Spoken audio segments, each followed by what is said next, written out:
True, though, Congressman, if this were Jeb Bush at this level of the polls, we would all be sitting here talking about how the Republican race is done. Let's talk about a vice presidential candidate. But with Donald Trump, people are not giving it that full respect.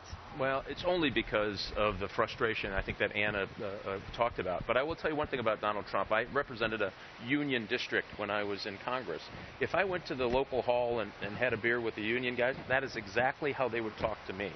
So he's tapping into something I think is and it's not realized just about bigger. dysfunction in government. It's about stagnant wages. Yes. It's about concerns about their kids in the future. His numbers show there's that part of this economy that hasn't worked over the last many decades for people just like that, and he's tapping into that. But it is important to point out that he keeps bouncing between 20 and 30%. Occasionally he may go a shade under. Sometimes he goes to the low 20s.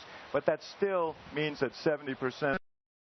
The rest are not supporting him. And I think the theory is that when the field narrows down, that there will be a race. The question is just with whom.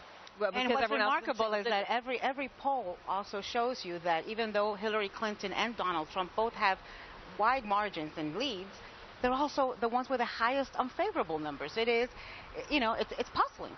Well, what's going to happen? They're going to have to be a substantive switch. This gets you maybe into the later part of this year, and I think because financially he can hang, it gets you there.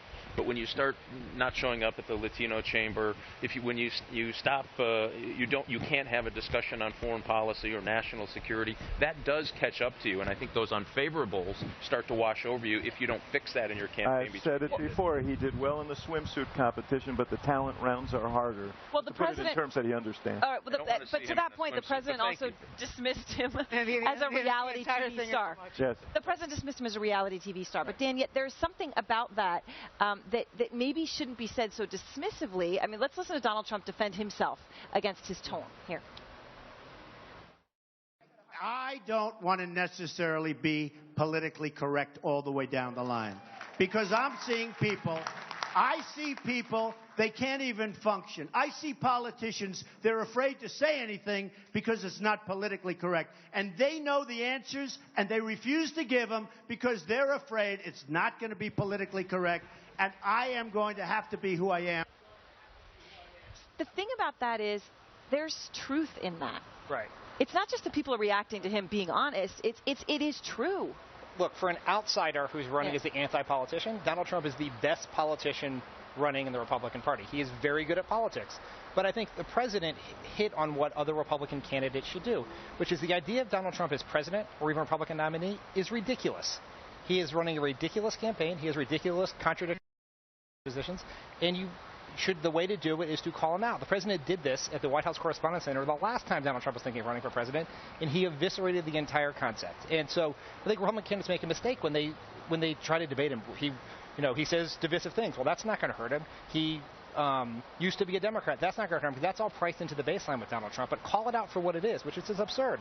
But the fact that he's a reality TV star has helped him so very much.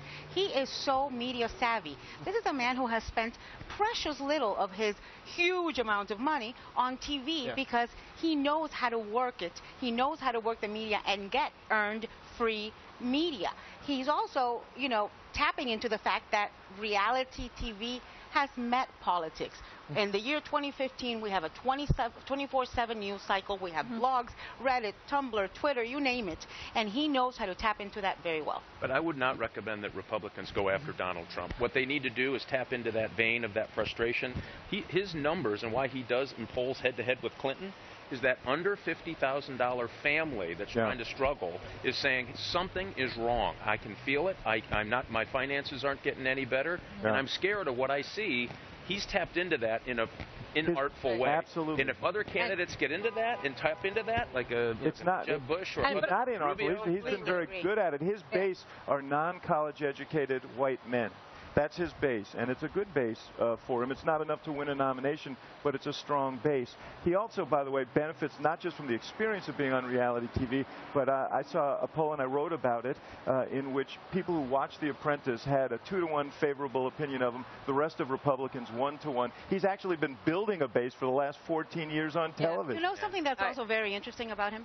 How comfortable he is with his wealth. It's something that we've seen Hillary Clinton be very awkward about. His supporters buy into that and they aspire to that, as opposed to the other message, right, of taking it away. So that's something that. But it's a people simple have to economic consider. message. I made it, and I'll make it so you make it. That's a very powerful message if you're struggling today, and I think it sells very well. It's also that he's beyond the reach of people with money, which is a big part of his appeal as well. All right, thanks to all, and out front next.